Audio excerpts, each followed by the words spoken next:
네, 오늘 프로그램 처음 시작할 때도 미국의 SVB 뱅크 얘기를 좀 하면서 시작했고요.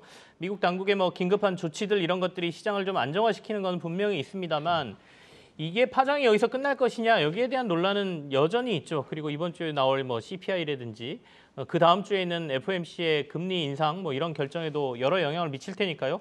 같이 얘기를 좀 해보겠습니다. GFM 투자연구소의 이진우 소장 나와 있습니다. 어서 오십시오. 네, 안녕하세요. 주말 어떻게 보내셨습니까?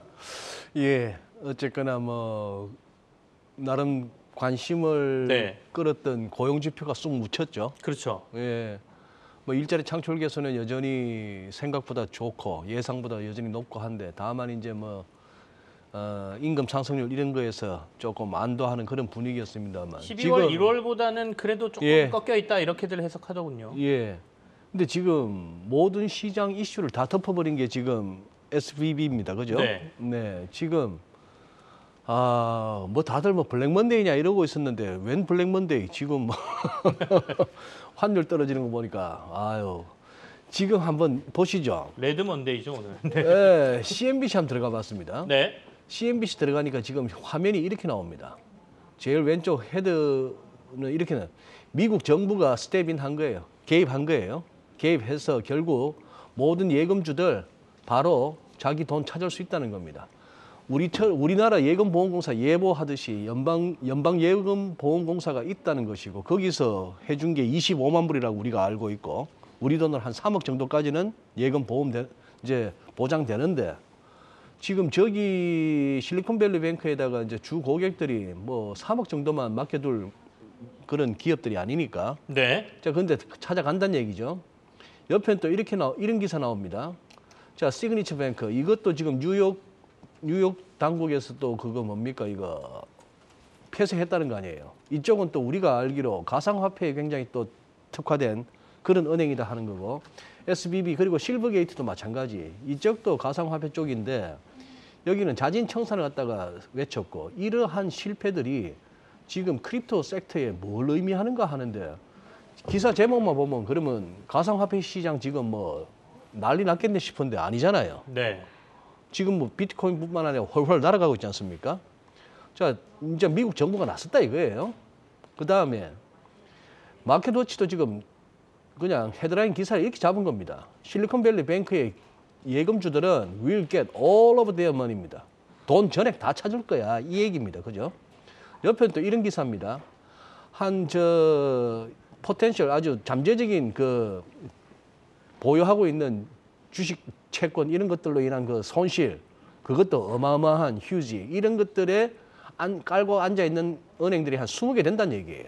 뭐 이런 얘기 기사들이 나오고 있는 와중에 예금 전에 다 찾을 수 있도록 해줄게 이 소리에 자 지금 월스트리트저널은 사설로 이렇게 썼습니다. 실리콘밸리 뱅크에 대한 베일아웃 뭐 구제금융이라기보다는 뭐라고 해야 될까요? 베일아웃. 그냥 베일아웃 하고 마는데 네. 어쨌거나 이제 뭔가 문제를 해결하려고 덤빈다는 얘기죠.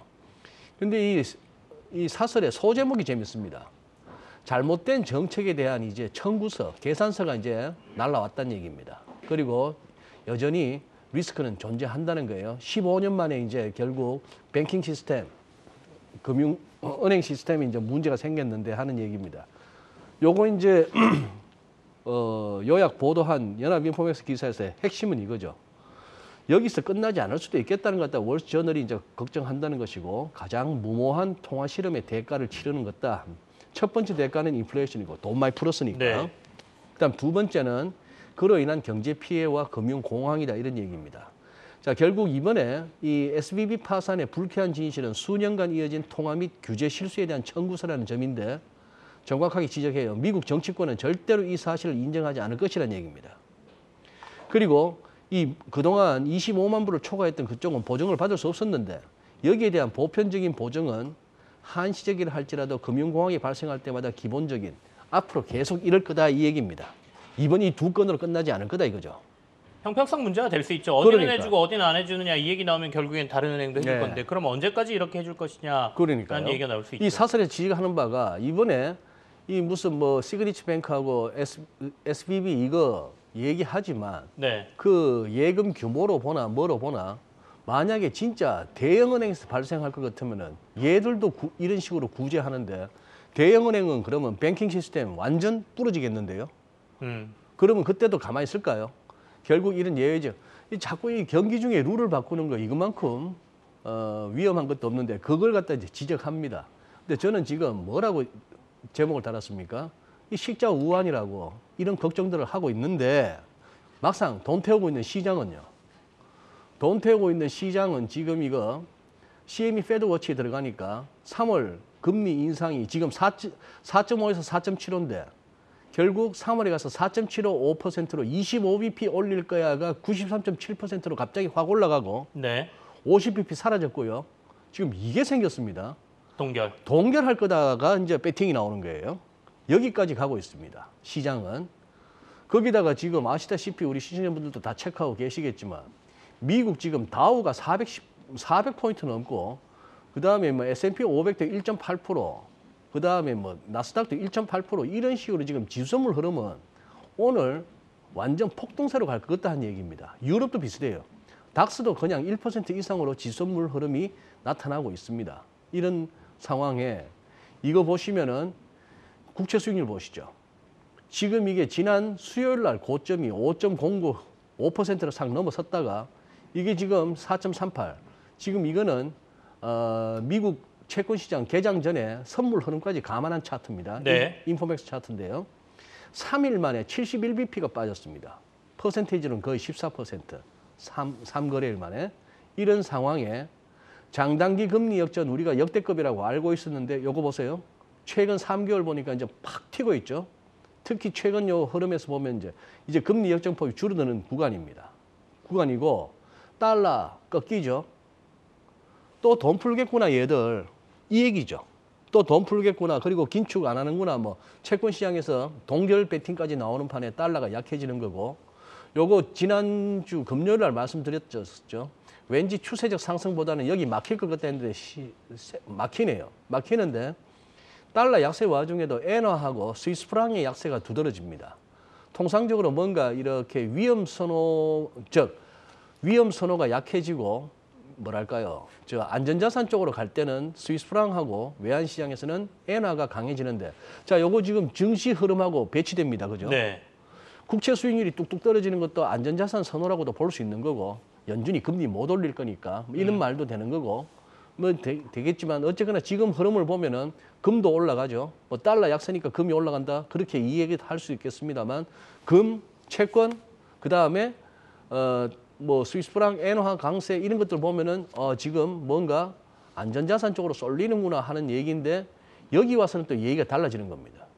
그럼 이게 안전자산이라서 오르는 건지 오히려 시그니처 뱅크 같은 경우가 네네.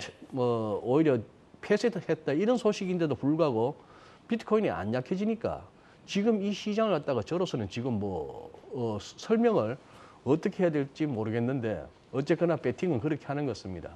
일단 정치권이 못 견뎌 하는 것 같습니다. 결국 네. 물가 안정과 금융 안정 중에 어느 쪽을 택하느냐. 그동안에 방점은 물가 안정 쪽에 찍히는 듯 했으나 결국 이번 이 SVB 사태를 계기로 결국 이 사람들 이런 상황일 때 정치하는 사람들, 정치꾼들, 연준도 정치꾼이라고 본다면은 이 정치꾼들은 어떤 선택을 할까? 일단 맞고 보자. 그걸 갖다가 시장은 단기적으로 그걸 또 기회로 보는 것 같습니다. 결국에 연준은 뭐 정치적인 판단을 하면 안 된다라는 차원으로 본다면 정부야 표하고 여론에 따라갈 수밖에 네. 없으니까 이런 조치를 내놓으면 네. 폴 볼커처럼 우리는 아니야 계속해서 물가 잡아야 돼라는 정책을 내놔야 되는데 네. 지금 보면 파월은 그러지 않을 것 같다.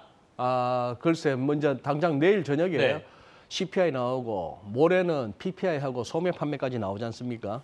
이제 내일하고 모레 이틀에 걸쳐서 늘 요런 FOMC를 앞두고 우리가 주목할 만한 지표가 나오는데 네. 그냥 제 뭐 근거 없는 생각입니다. CPI 시장이 좋아할 만한 수치가 나올 수도 있을 것 같습니다. 소매 판매도 좀 둔화되는 척으로 해서 어쨌거나 연준이 시장 예상이 6%인데 그보다 좀 더 낮게 나올 가능성이 그런 있다. 식으로 식으로 조금 쪼물딱거려서 나올 것 같아요. 지표가 그렇게 해서 이 SVB 사태와 더불어 가지고 연준이 이제 김 좀 빼는 뭐 그런 상황이 오지 않을까 싶습니다. 만약에 CPI하고 PPI가 시장 예상보다도 높게 나오는 그런 상황이고 소매 판매도 여전히 좋다고 나오는데도 불구하고 CME 워치에 아까 우리가 봤다시피 계속해서 동결 배팅이 유효하고 뭐 50bp는 택도 없는 소리 네. 이런 식으로 나올라는지 그 기추가 주목됩니다. 알겠습니다. 근데 요거 하나는 소개해드리고 여기서 마무리를 해야 되겠는데 요거만 예. 마무리하겠습니다. 예. 오늘은 뒤에 뭐 시간이 없어서 여기서 마무리하겠습니다. GFM 투자연구소의 이진우 소장과 함께했습니다. 고맙습니다. 알겠습니다. 예.